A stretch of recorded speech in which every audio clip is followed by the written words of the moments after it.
इंतकाम इंतकाम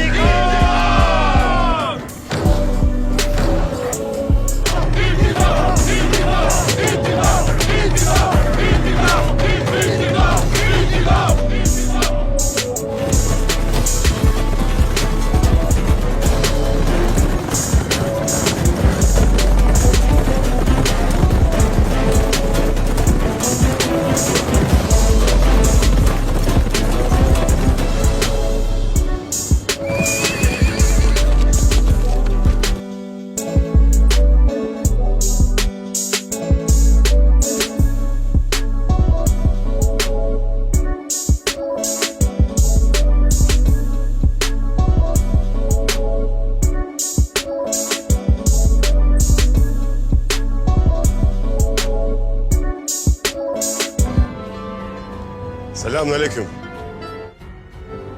अस्सलामुअलैकुम नाजरीन, इस किस्त के शुरू में एक गार का मंजर सामने आता है जिसमें आरिक बूका मौजूद था। फिर एक आदमी अंदर आकर कहता है एक खुफिया पैगाम आया है। आरिक बूका पूछता है किसकी तरफ से? वो आदमी कहता है बरके खान के खैमे से। ये सुनकर आरिक बूका कहता है पैगाम मुझे दिखाओ। फिर वो आदमी एक खत निकालकर आरिक बूका को देता है। आरिक बूका वो खत पढ़ता है और कहता है तो बरके खान खुफिया तौर पर अनातोलिया में सोना भेज रहा है, ये सिर्फ अर्तुगरुल वसूल कर सकता है। बरके खान के आदमी सोना लेकर आ रहे हैं और वो तिल अयान के मकाम पर मिलेंगे। फिर आरिक बूका कहता है फौरन अपने आदमी इकट्ठे करो, अर्तुगरुल ये सोना वसूल नहीं कर पाएगा, मैं उसका ताकुब करूंगा। अगर वो सोना वसूल करने के लिए गया तो मैं उसका खात्मा कर दूंगा। फौरन एक कासिद को मेरे पास भेजो। अब हलाकू खान की तरफ खत भेजने का वक्त आ गया है और वो खत अर्तुगरुल की गर्दन पर तलवार बनकर गिरेगा।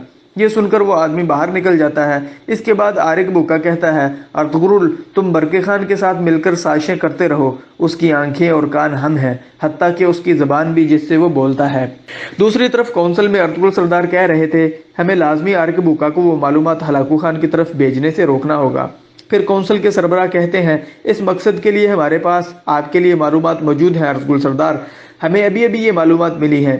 फिर वो एक खत अर्तुगरुल को देते हुए कहता है हमें पता चला है कि इन घोड़ों वाले रास्ते पर एक मेहमान खाना है जहां हलाकू खान के जासूस मुलाकात करते हैं। वहां पर सारी मालूमात इकट्ठी होती हैं और फिर हलाकू खान की तरफ जाती हैं। अर्तुगरुल सरदार कहते हैं मैं जल्द अपने सिपाहियों को वहां भेजूंगा। आरिक बूका की वो मालूमात उस मेहमान खाने से निकल नहीं पाएंगी, मैं किसी भी कीमत पर उसे हलाकू खान तक नहीं पहुंचने दूंगा। लेकिन मंगोल जासूस सिर्फ अनातोलिया में ही नहीं है, हाल ही में उन्हें पता चल गया था कि बरके खान का जासूस यहाँ आया हुआ है। ये सब इस तरफ इशारा करता है कि बरके खान के करीब एक मंगोल जासूस मौजूद है।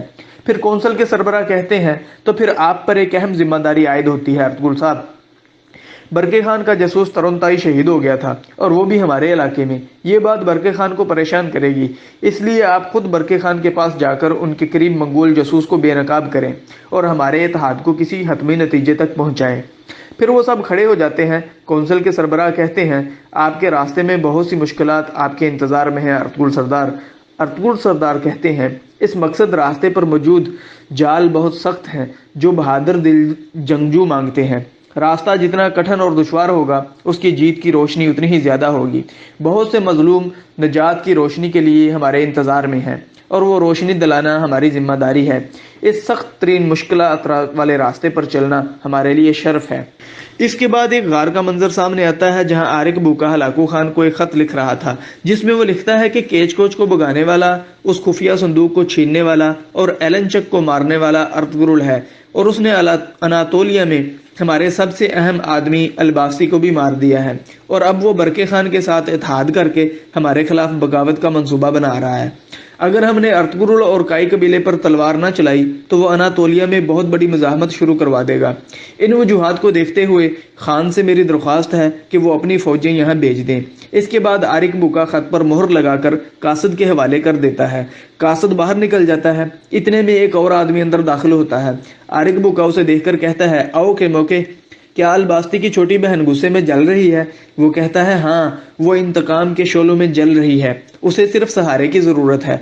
आरिक बूका खड़ा होकर कहका मारता है और कहता है मेरे आबाओ अजदाद कहते थे कि एक धोखेबाज औरत जैसी तबाही कोई नहीं ला सकता और इसकी तबाही को कोई भी ठीक नहीं कर सकता। वो इंतकाम की आग में जल रही है, मैं इससे बात करूंगा ताकि वो